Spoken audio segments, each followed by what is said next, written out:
羊肚菌 size 有唔同嘅喎，價錢當然唔同啦。咁呢隻呢，就係話係野生去旅遊嗰時買翻嚟㗎。咁信與唔信呢？你自己啦。價錢都唔平㗎。咁啊有啲人話大隻好，有啲人話細隻好，咁啊你自己揀啦。羊肚菌咁點解咁多人飲用呢？功效有咩呢？增強免疫力、理氣，即係如果中醫角度就講人體嘅氣，你冇氣呢，即係嘥氣，行路都冇力，講嘢都唔得大聲，可以補腎喎，夜尿少啲啊，但係你嘅腰骨都會好啲。講一講個材料有咩先？栗子加無花果、螺頭、豬展骨加啲肉，仲有幾隻冬菇，增加佢個香氣。呢啲冬菇係好細粒㗎，都好香下㗎。多層味道喺度。喺今集開始之前，希望各位觀看呢條片嘅朋友或者網友，你哋可以用1至2秒嘅時間嚟到訂閱我哋嘅頻道，作為對我哋嘅支持，等我哋做得更加好。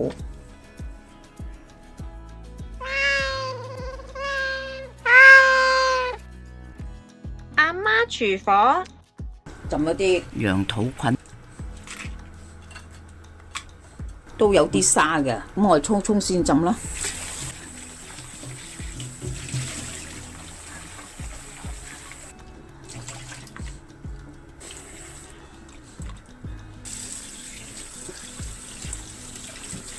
冬菇咧，我哋浸一浸佢，浸軟佢先。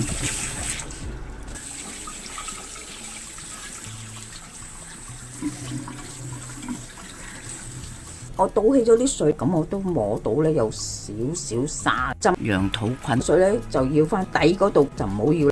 倒嗰時就小心啲，倒面頭嗰啲。呢近唔到呢度個頭啊，剪咗佢咧就應該係冇沙噶啦。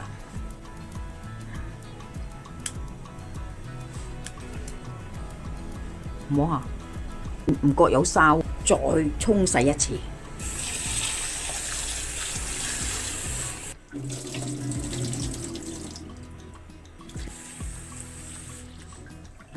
呢啲唔係沙嚟，羊肚菌出邊嗰啲皮嚟嘅喎。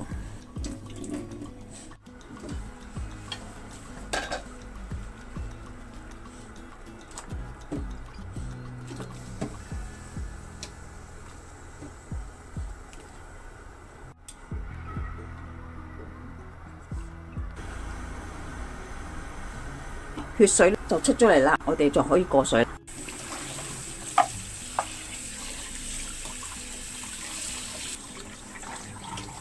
如果你遇到呢嚿骨，要就得，唔要就得，就隨你自己嚇。咁我就搣咗啲碎骨先。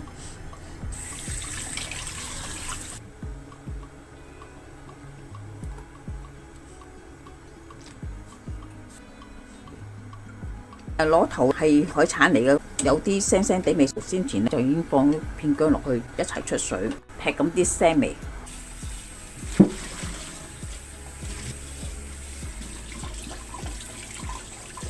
把刀咧就刮咗食嗰啲嘢，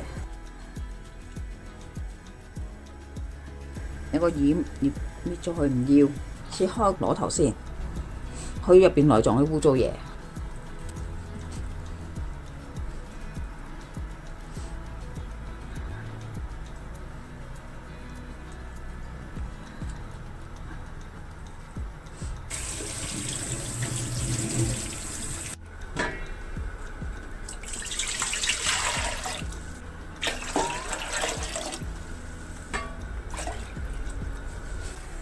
加咗啲栗子落去先，無花果，浸到軟晒身嘅冬菇，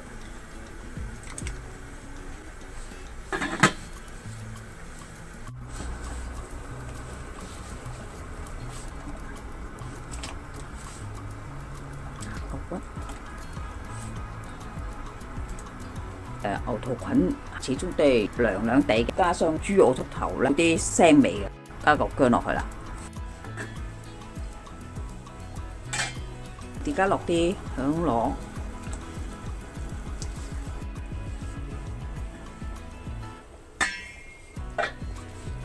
羊肚菌呢碗水就要翻，不過要慢慢避，因為咧下邊有可能有啲沙嘅。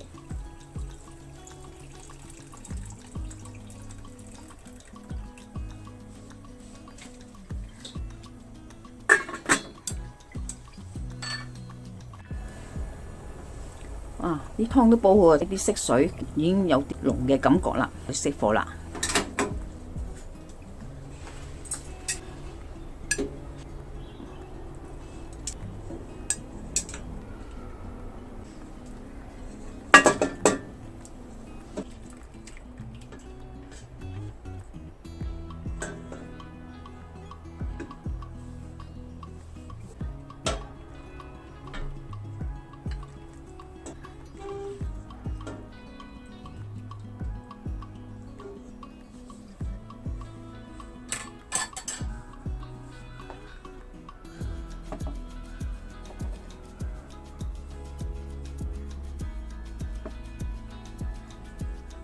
今集已經差唔多啦，多謝各位嘅收睇。詳細食譜我哋會上傳喺 Facebook 嘅專頁裏邊，有興趣嘅話可以查閱。另外，如果喜歡我哋頻道嘅話呢，可以訂閱我哋嘅頻道，以作對我哋嘅支持。